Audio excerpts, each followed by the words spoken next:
There certainly is no business like show business.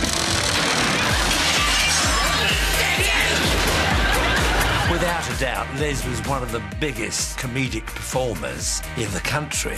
Whatever he did, he turned it to gold. You know, he just had that magic touch. He was a presenter, he was a game show host. Right. Oh.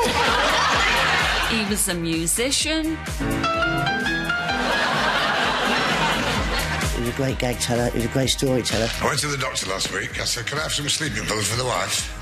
He said, why? I said, she's woke up. Quite simply, there is no other comedian, either then or now, quite like Les Dawson. Darling, would you tell your dear mother her bath's ready? Chief, no. Last week we had coq au vin.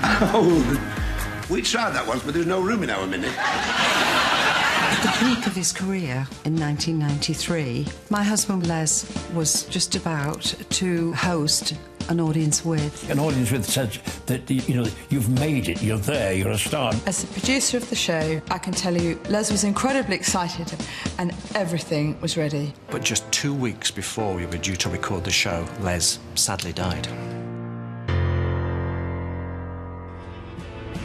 This is the 20th anniversary of my husband's death. He'd be so excited that we're making the show that he never got to make. To use this incredible hologram technology to bring comedy like this into a big studio, it's an incredibly groundbreaking thing to do. I just love my dad back for one day, and I can't believe that I'm actually going to see him face to face. The thought of Les Dawson coming back as a hologram fries my tiny mind. He's back. Go on, Les. Make us laugh.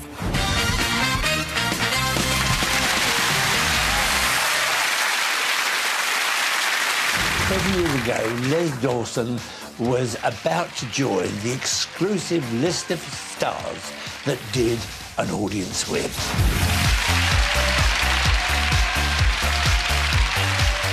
It was a show of great prestige. It was almost like sort of being made a superstar. Are you here for the night, dear? What are you... You peek through a hole in the curtain before you go, oh, because you see all those famous faces in front of you. I think it'd be a good idea now if all the ugly ones came down and sat near the front. You have? Good. Well, listen. An audience with is always a show that Les had wanted to do, so when we invited him, he was just over the moon. You've been asked to do an audience with Les Dawson. How do you feel about this? I'm quite honoured in a way, I suppose. Who's going to be in the audience, do you know? Well, I don't know. These are all the pros, and they've got some surprise guests. All I'm concentrating on is trying to get some stuff together for it. The set was signed off and ready to be built. The audience was booked. We were ready. We were ready to make this show.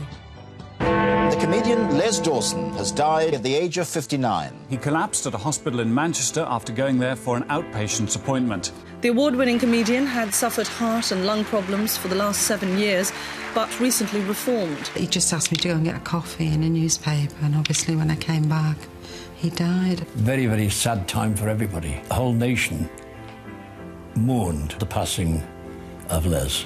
Les's memorial service was just full of love. Everybody was there for Les because they loved Les.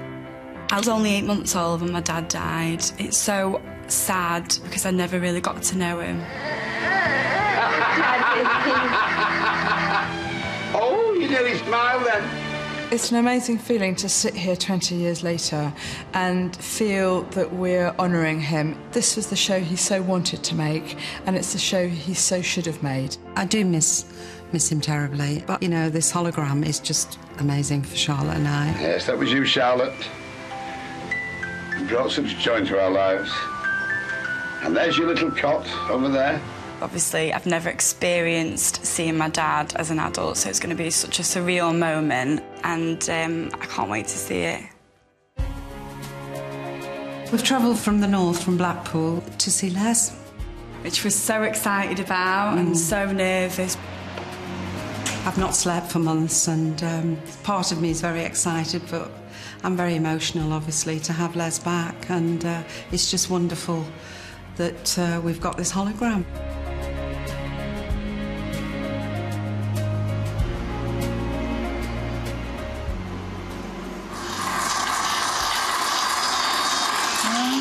Good evening, ladies and gentlemen. And thank you for allowing me in your wonderful homes. It's just wonderful, wonderful to see him come alive and surreal. It was just amazing, absolutely amazing. When I was born, Mother was so overjoyed the midwife had to slap her to stop her from screaming. I've always wanted to meet my dad and just finally got the opportunity. I just wanted to reach out and touch him and I just wanted to cuddle him, and it was just so amazing to see him, and his mannerisms and everything, it's just spot on. My God, it was worth waiting 20 years. I forgot then, for that moment when I watched him, that, you know, he was still here with us because it was so believable. He'd have just adored this.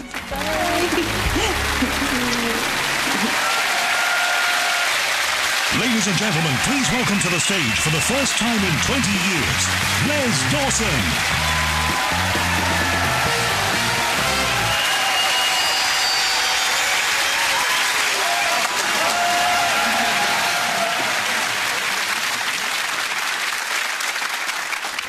Good evening, ladies and gentlemen, and thank you for allowing me in your wonderful homes. In an attempt to bring a soup song of amusement, to lighten the shadows of mundane reality. Firstly, I should like to thank Fire TV for allowing me to work here. Secondly, to thank the wife and kids for making it necessary.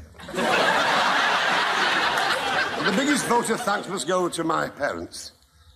For that brief moment of indiscretion all those years ago behind a brewery. Which resulted in me being here now. How they loved me, Mummy and Daddy. When I was born, Mother was so overjoyed the midwife had to slap her to stop her from screaming.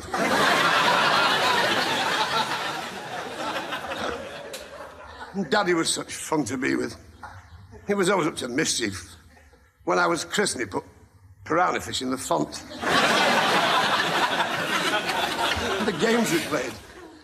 Blind man's buff on Beachy Head. Hide and seek. He was very good at it. He'd hide and I'd have to find him. Cardiff, Glasgow, Edinburgh. Twice he used to take me out deer shooting, which I thoroughly enjoyed. The only thing I didn't like was when he made me run through the forest with antlers on my cap. But I think I loved Dad most when he pretended to be annoyed. Like the time we went shark fishing and I fell off the hook. Happy memories of a happy childhood.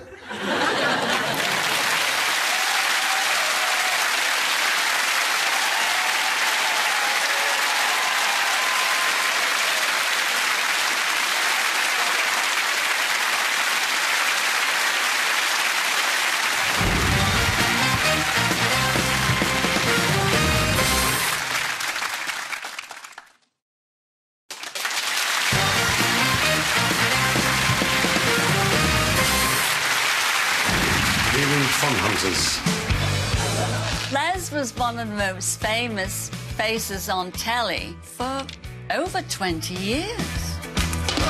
He was one of the few who had enormous presence on television.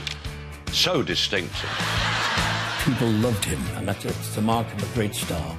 A wonderful stillness which conveyed this awesome, funny, comic power. I went to the doctor today, said, what's good for wind? He gave me a kite. His dressing room was always open for you to go and have a drink with him. He just noise and graces, he was just down to earth. I did pantomime with Les, and he loved making me laugh. So I'd be sort of in the middle of a song, and then he'd go like that to me. He loved working with other comedians. Good evening, here is the news. John Cleese was a great admirer of Les. We used to cheerfully call them the odd couple. Everybody likes to have themselves made a bit of a fool of. Do you know, you make me laugh. You come in here, you don't bother with a hairdresser. Les did it in a very special way. All the best, you look like a black banana. A twinkle about him and a warmth that made it not malicious. I told you to stay in the truck. I just had to look at Les and I'd start to laugh. Mother? holiday. What was amazing about Les's gurning, a lot of people don't know, is that he was a bit of a boxer in his younger days, and one of the reasons he was able to move his jaw to that position was he actually broke his jaw in a fight once. The oldest form of humour was pulling faces.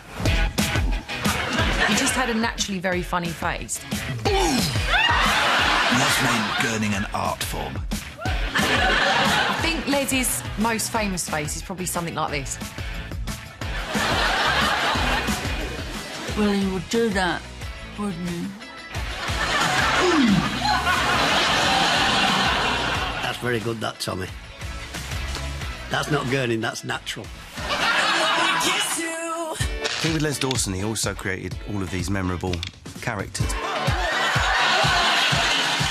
How do?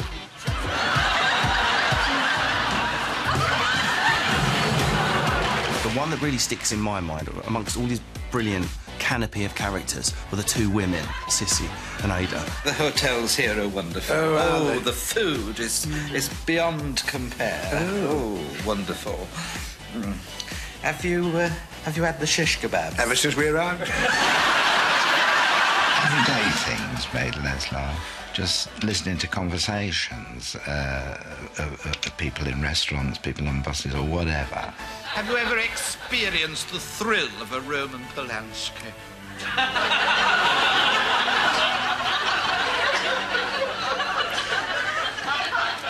Very nearly once, but Bert got cramp in his knees. Some of my favourite stuff that Les came out with, and I suppose it's synonymous for now, the mother-in-law jokes and the wife gags. As me and the wife don't get on, it's no secret.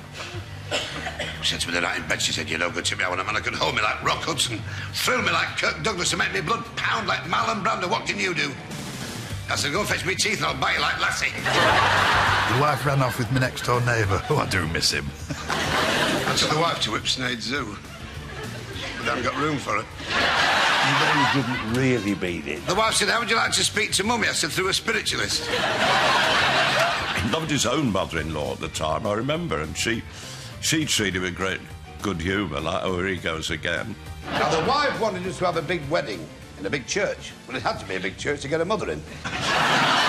There was a reaction after his real-life mother-in-law died when he just felt, "I can't be doing this anymore," and then people wanted to know where the mother-in-law jokes were. He used to get lots of letters, particularly from the mother-in-laws, saying, "Why don't you mention us anymore, Les?" And he brought it back into the act. She used to stand there with her arms akimbo, the mother-in-law, massive arms.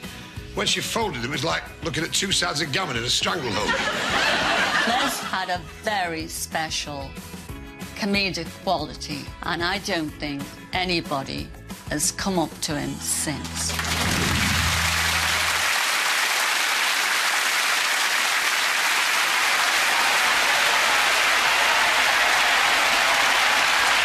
Perhaps you join me in a small sing-song.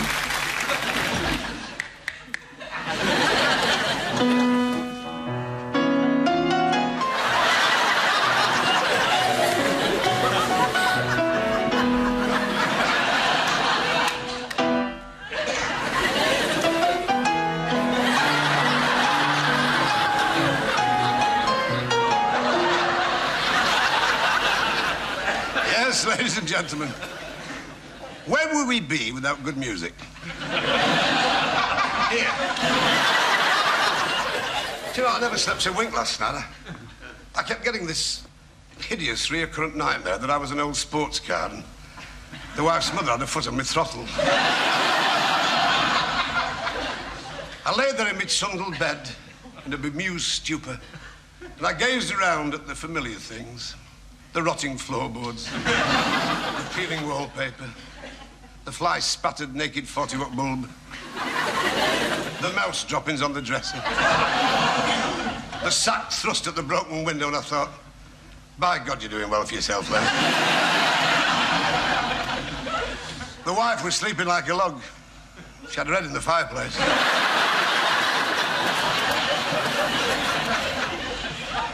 As usual, she was snoring with all the rhythmic grace of a gastric bullock. I bent across and kissed her gently on the black eye patch. She stirred and yawned. And with her having no teeth, it was rather like leaning over the rim of a damp bucket. And don't get me wrong, I'm not saying the wife's ugly. But last Christmas, she stood on the mistletoe waiting for someone to kiss her, and she was still there at Lent. In fact, she went to see that film, The Elephant Man, and the audience thought she was making a personal appearance.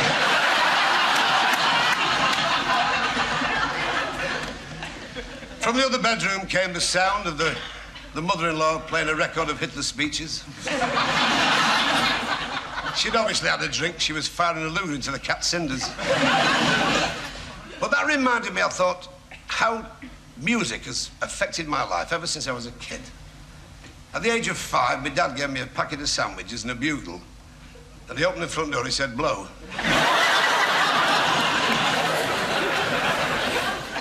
Because Dad was great. I mean, my father used to actually collect old musical instruments, but he was very absent-minded because people used to come to the house to ask him where he'd put the lute. Mummy was a marvellous singer. She had a great voice. She could sing till the cows came home. And when she did sing, it sounded as though they'd arrived. In show business, probably the most prominent member of my family was my great-aunt Margaret. She was the last of the Gaiety girls in Edwardian London. And men used to drink champagne from a slipper and throw roses at her as she danced. She was 96 when she died, with damp feet and green fly. So my parents were determined that I should carry on the family tradition of music, and for over 7 years I sweated on the piano stool, and then things got better. They bought me a piano. And Dad was great. Then I used to sit there with my chubby little fists hitting the notes, and Dad was smashing. He used to leap out of bed and help me to keep time by banging the lid up and down on my fingers.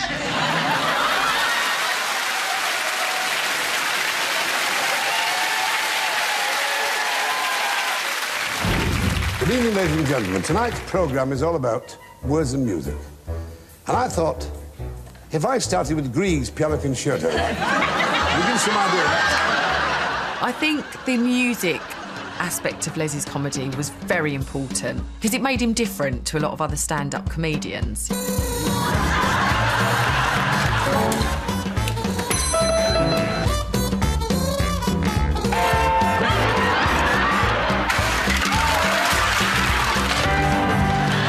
Whenever you saw a piano and whenever you saw Les walking up to it, you go, here we go.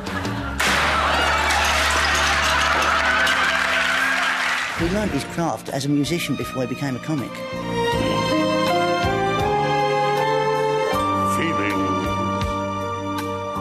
When he started to sing and do that feeling song, when you watched him, you thought, does he really want to sing?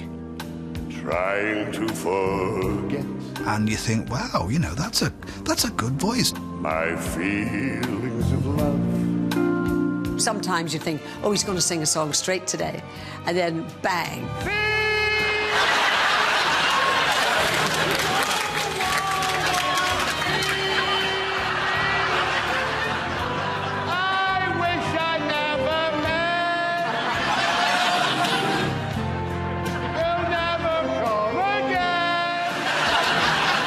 And then, of course, there was the wonderful out-of-tune piano playing.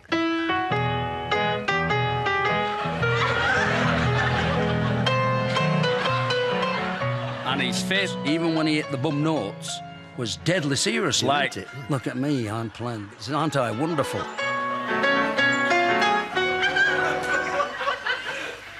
Yes, you've guessed. It's Melody Hour. If you didn't play the piano, they'd be shouting, the piano, the piano. I'd like to play the piano for you. I was going to play you a little something from Mozart, but I won't because he never plays any of mine.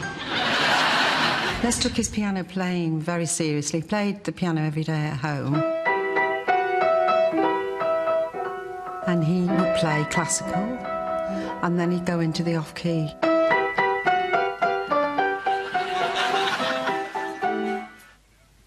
Well, that's enough of the money I'm getting.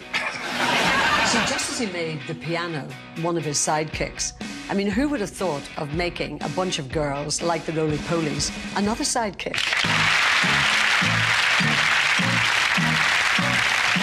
Big, punchless girls. Ooh, big, woof. They were good, too. He made them into a cliche very big stars. People had written in and said we looked like Jam Roly-Poly, so the name came and a huge hit. If you watch him tap dance, they were really light on the feet, particularly more. He had got to be big.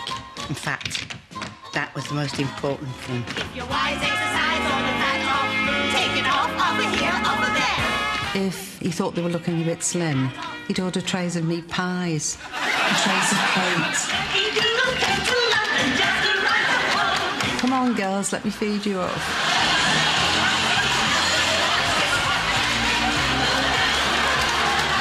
It just complemented Les's persona.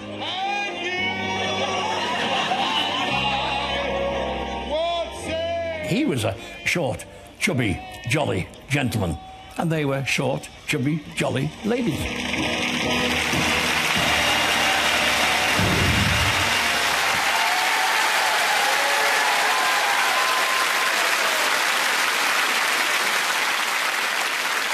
Some years ago, I went through a pretty bad time. In fact, things were so bad, I went to give a pint of blood and it bounced. In those days, I wasn't in show business. I was working for British Rail. The Buffy, Station Buffy and crew. I was a meat pie reviver.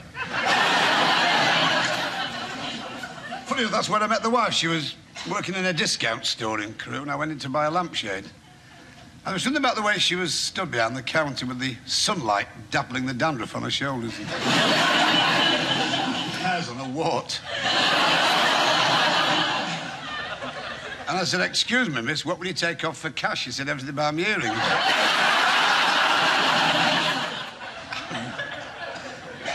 In the winter of that year we got married, I always remember it was bitterly cold. In fact, it was so cold outside the church, brass monkeys were lagging one another.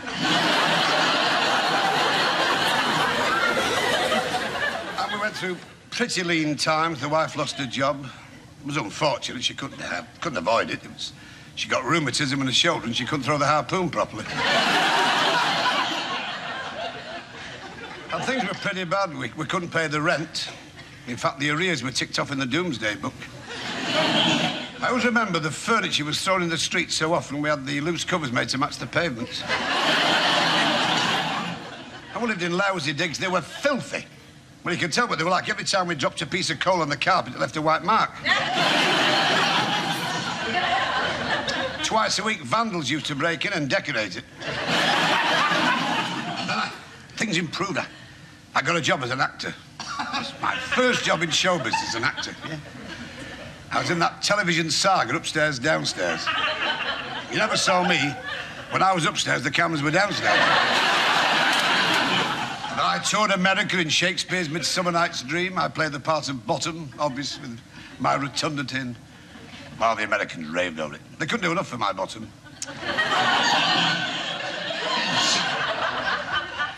In Chicago, they wouldn't let me walk anywhere. Every night after the show, big fellas used to come backstage and say, "We've come to take the bum for a ride."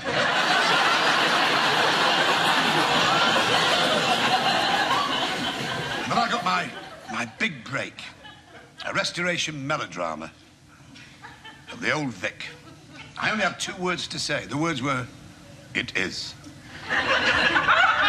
For 3 months at my agent's office where he cleans, I used to stand there and I used to rehearse. "It is. It is.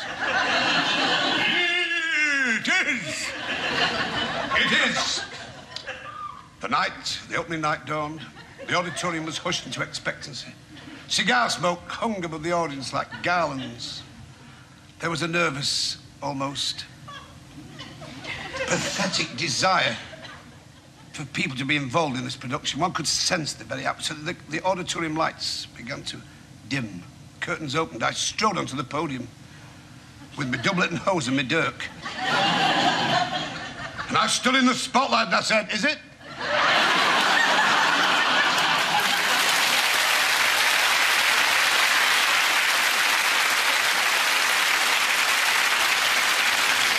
The manager came backstage and said, "You're fired." Well, I said, "You can't fire me. I know the part backwards."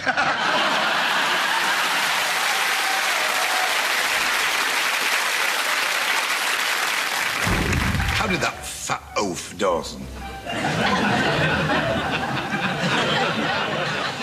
ever get into show business? I think you have to remember that the success that Les had didn't come overnight. He had to work really hard to get it. I'm very grateful to be here because the way things are going, if it's true that success breeds success, then I'm on the pill. I think Les's background was echoed completely in his work.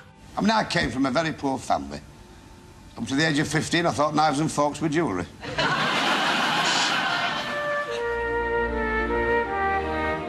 Les was born in 1931 in a place called Collyhurst in Manchester, and that was a very deprived area. I never knew what a pair of shoes was.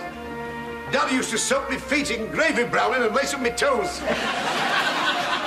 And that's where, in amongst all that, internally, he learnt that books had a magic to them, words had a magic to them. I was pretty stupid as a kid. The only thing I could do was string words together. And I had a love of, you know, prose. He left school at the age of 14, and I think he was destined to be a writer. There was one teacher there called Bill Hetherington. He just happened to say about this essay which I'd written about Winter's Day. One day he'll be a writer. He spent his early days playing in bars in France. I read somewhere that you once played in a French brothel, is that right? There wasn't a lot of money, but there was plenty of perks. No! Well, I thought Paris was the place to gravitate to. I mean, it's not really, because there's too many distractions in Paris, you know. You, in fact, did a lot of other jobs, didn't you, before you made it big? What do you remember most vividly? I was a vacuum cleaner salesman. And a woman called me in, because I looked so pathetic at the door, and I had a suit that was so shiny, I used to clean it in mirror glass. While Les spent his days as a salesman, he spent his evenings on the comedy circus. So we did the working men's clubs, that's what and he did. And what we drove home and he would have done the same. I'm packing in tomorrow. I'm going to get another job because you've just died.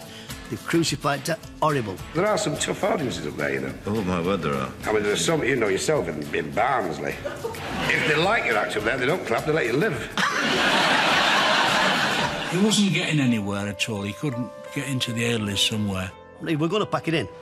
When my agent first rang me about this engagement, it came as something of a shock. Because the way the work's been coming, and I thought it'd gone down with the Titanic. He just couldn't make that break, and he was getting more and more depressed. And his first wife, May, had said to him, "Why don't you try Opportunity Knocks?" Opportunity Knocks was the talent show of the 60s. It was the perfect opportunity for new acts to be seen. Your host, Huey Green. We were auditioning in Manchester, and Royston Mayo, who is our director, he said, "I have got a chap I've known for years. I'm not going to sit in on the panel today." He said, "I just want you to give him a chance, push him in on the auditions." And as I'm talking to Huey, they're pushing the piano on, and Green said to me, "Oh, no, not another pianist." Of course, Les sat down, and within 10 seconds, Green was falling apart laughing. Well, you've been such a nice audience, I would like to say that if you're ever in Manchester, come and look us up. The door's always open. We can't shut the damn thing. He came out and he won that audience. It literally changed everything for him. Everybody, but everybody was blown away. And the door's open for him. And here he is tonight, Les Dawson. Mr. Les Dawson! Les Dawson. Les Dawson! Les Dawson, this is your life. He worked hard for it, and he deserved it.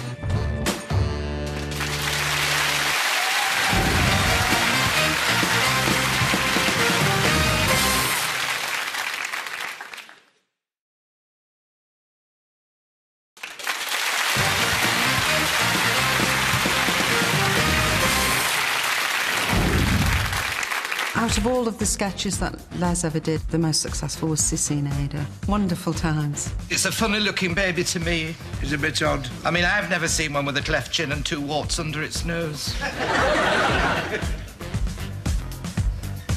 You're looking at the wrong end. Sissy and Ada were a classic Formula double act with Roy Barraclough. One rather prissy and precise, and the other one sort of vulgar and loose. Do you know, they adore my cuisine, Oh, you know. very nice. Yes, Fred Earnshaw, you know, he can't wait to get at my gazpacho.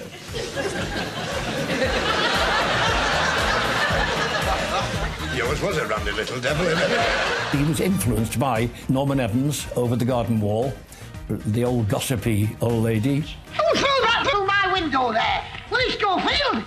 I'll bet you're real. Immediately, Les is thinking, that is the absolute blueprint for what we're going to do. Tell us how Sissy and Ada started. We used to pre-record loads of sketches in the studio without an audience, and you had to hang around for a long time, and people used to get bored, so Les used to amuse all the crew and the technicians and go into this routine. We thought it would work well, but we'd no idea how well it was going to work. It just took off almost immediately. When you went to Blackpool for your honeymoon, were you... This is girl talk, really. Were you Virgo intact? That was just bed and breakfast. He got a lot of his material, I would say, from his own mother and his aunt, who worked at the cotton mills. They couldn't hear themselves speak with the looms, the noise of them, so they used to mouth the words. Has she,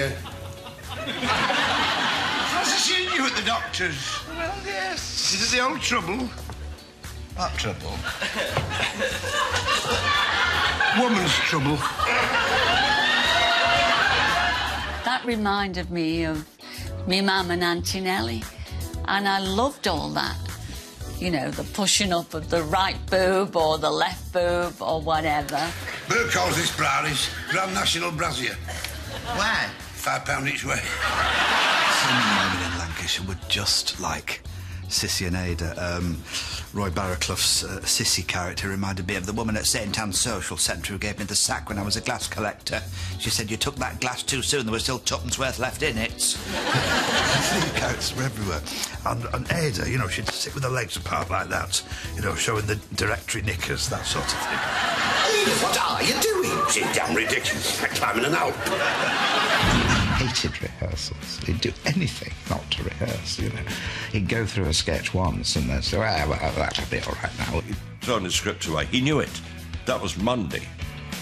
Tuesday, Wednesday, he's now getting bored of doing the same thing all over again. So he was messing about and changing it. I had no idea that at one time you'd been a thespian. Oh, I never was.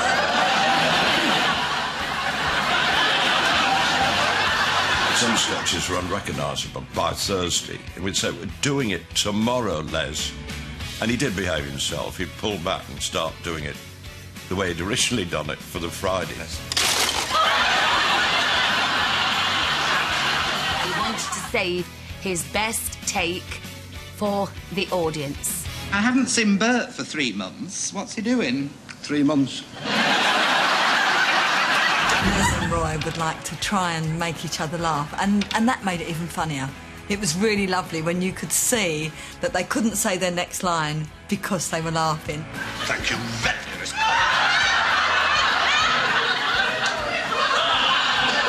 Well, that's ruined Florrie's Cream Lagoon, hasn't it?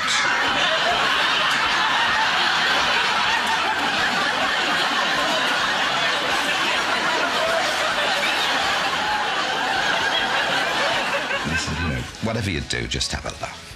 That's all it's about. Have a laugh, because if it's not fun, it's not worth doing. And I think that was his maxim throughout his career. No, Luke! It'll bring your shingles back! Very outstanding, isn't it? It's positively dynamic. I wonder who sculpted it. I don't know, but it certainly wasn't short of clay.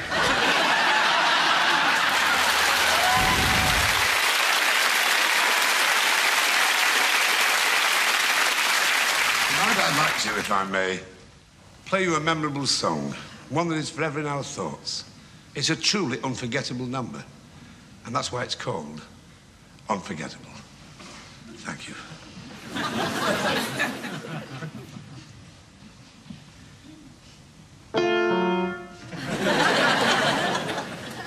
I've forgotten it. Please forgive me if I appeared down in the mouth this evening, but I've just had some bad news. Tomorrow it's the mother-in-law's funeral. She's cancelled it.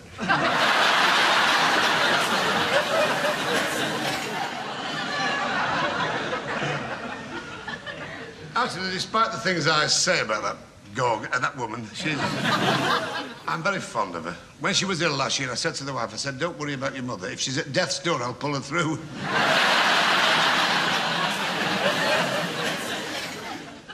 She went for a swim, Loch Ness and the Montserrat, and picketed the lake. I haven't seen her for about a fortnight. It's a fortnight ago. I was in a public house of dubious distinction. I can imagine how I felt. There she was, lying on the floor of the 4-ale bar in a pool of spilt Britvic and chewed cashew nuts. 6 men from an oil rig were hitting her with bar stools. One of my neighbours said, "You've got to help." I said, "No, 6 of them should be enough."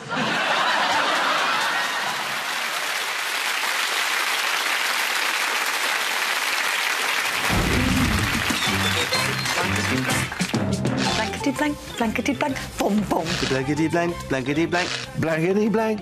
Blankety-blank. In the 80s, Blankety Blank was the show to do. People adored it at home. Let's get one thing straight from the word go. I'm only here because I owe money. Terry had made it a great success to begin with, and then Les took that over.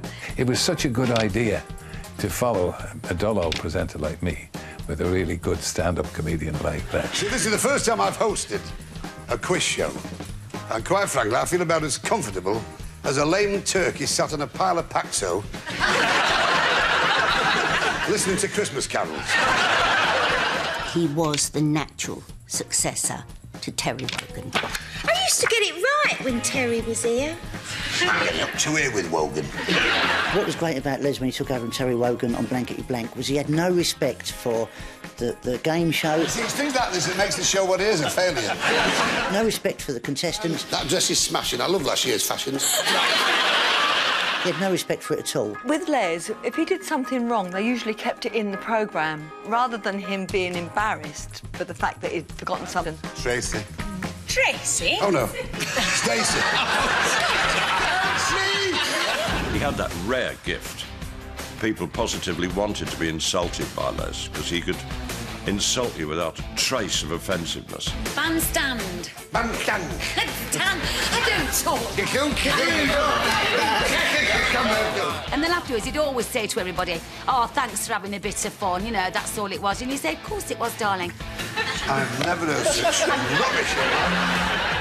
The beauty of Les was that he could give an innuendo and it just worked perfectly. Little John and Mary were playing at being doctors. She had him on the operating table and decided to cut off his blank or blank. Les adored it when the contestants got totally unsuitable prizes. You won a dry flower display. Everything about that programme was perfect for Les's character. He made iconic television. Les did Blankety Blank for 7 years. He did a wonderful job. You're not going to empty-handed. You're taking back that shirt you're wearing. Also, you're blanking that checkbook and pen.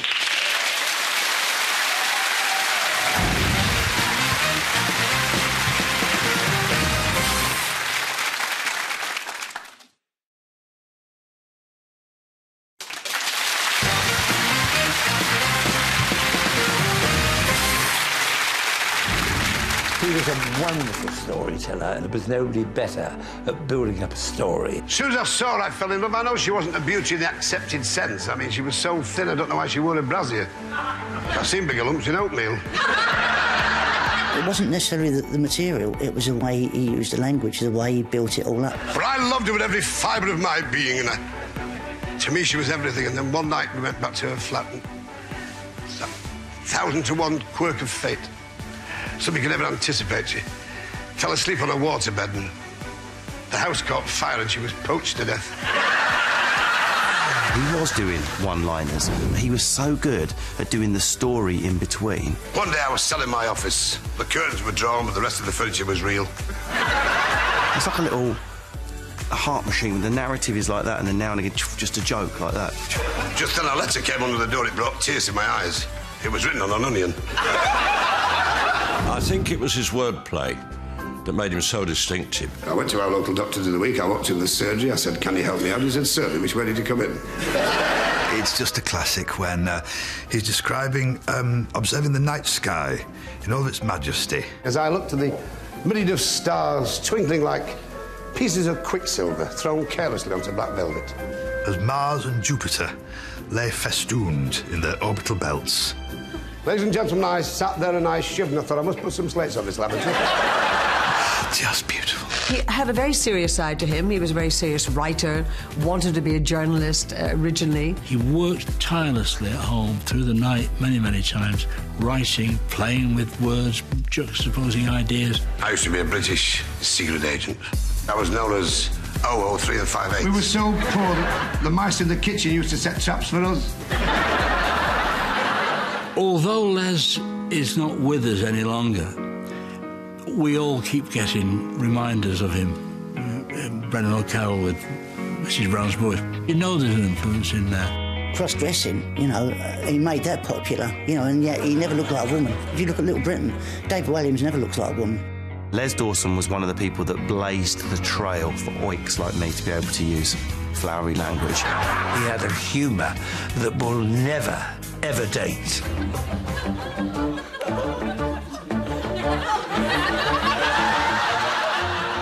I can't think of him without laughing.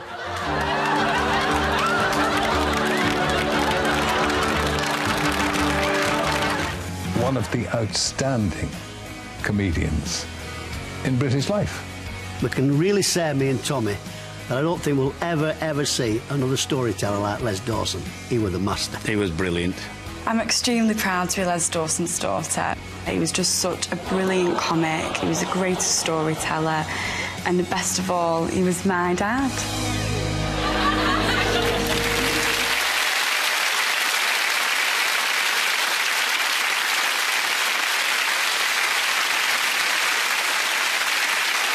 There are many ills in this world that can depress the human spirit. Pestilence, plague, famine, drought, the evil drummers of war. But even these horrors pale into insignificance when compared to that ultimate folly of man's own making, the wedding reception. Now, I can dimly understand why people get married. Because if it wasn't for marriage, men and women would have to fight with strangers. For the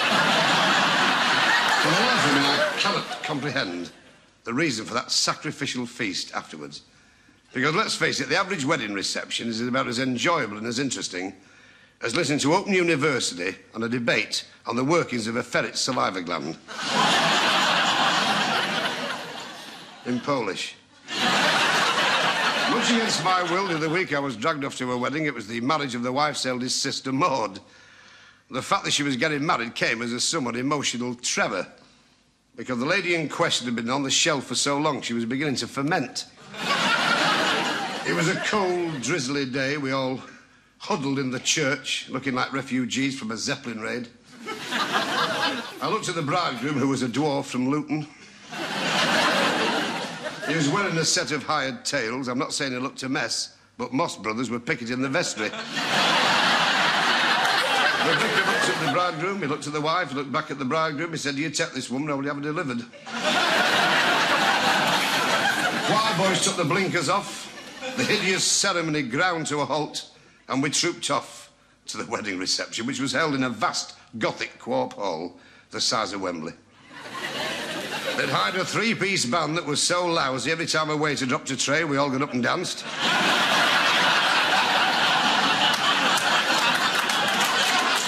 The wife's family went to the running buffet like a shoal of piranha fish. In fact, the struggle for the sausage rolls got so fierce, Henry Cooper did the commentary. And the catering was a mess. The boiled ham had been cut so thin, somebody shouted to a waitress, "You deal and I'll shuffle." The sherry was weak and warm and obviously a cheap one. I don't know who trod the grapes for it, but in my glass there was a corn plaster.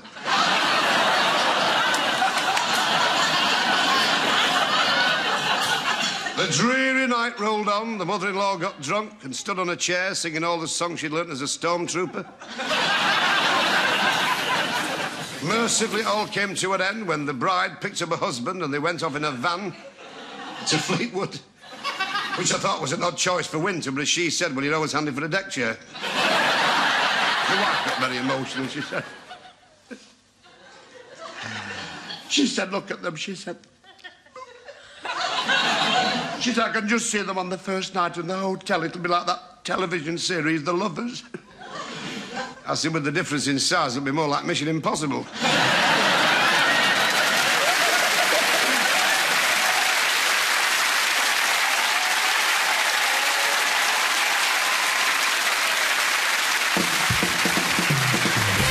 I didn't see a hologram. I saw Les.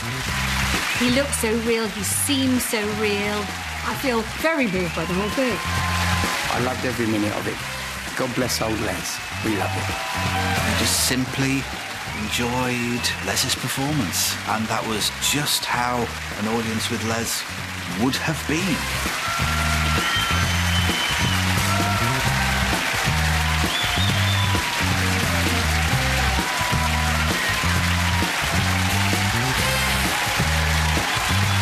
Les was definitely there with us. It was amazing. This is beyond my dreams. It's wonderful.